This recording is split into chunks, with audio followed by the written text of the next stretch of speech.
There's so many children crossing over from Central America, and Art Rascon of our Houston station KTRK followed some of them on their dangerous journey north, filing a special report for this week.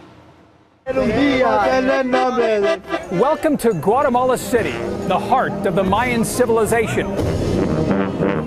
This is where our journey begins as we follow immigrants, tens of thousands of them arriving in the United States, desperate for a new life.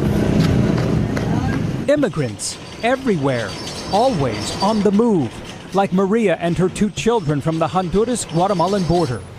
She is desperate for a new life for her 4- and 5-year-olds, barely surviving the rampant poverty and deadly gang violence overtaking the country. Even during our short time in Guatemala, 3 funeral processions marched by. Caskets carrying the bodies of those killed in the recent surge of violence. Neighboring Honduras has seen a similar spike. 32 children murdered there last month, more than 400 since January of last year. It's that violence that is driving families to send their children north to the United States. Loopholes in U.S. policy are also a key factor behind this surge. A 2008 law signed by President George W. Bush says children from countries not bordering the U.S. cannot be immediately deported. Instead, they can appear in court and make the case for staying. Separately, the Obama administration announced in 2012 it would allow some children to remain in the U.S. without fear of deportation. That program applied only to children who arrived in the U.S. before 2007. But smugglers in Central America are convincing families the reprieve still stands. On the move once again.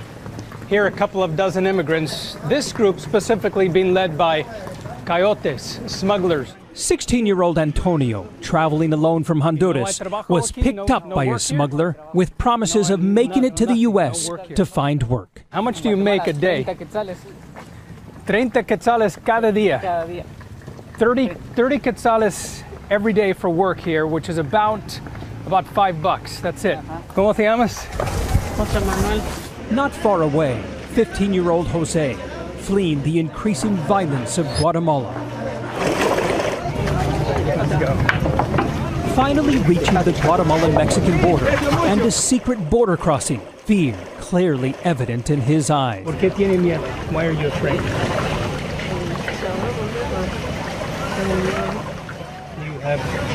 There's a lot to be afraid of, he says. Jose is joined by countless other children making the same journey into Mexico. They range in age here. Many of them older, most of them younger. On this boat right here, at least 5 of them are minors. Then, finally, Mexico, with the longest, deadliest journey still ahead. At least a week to the U.S. border and an uncertain future. For this week, Art Rascon, ABC News on the Guatemalan-Mexican border.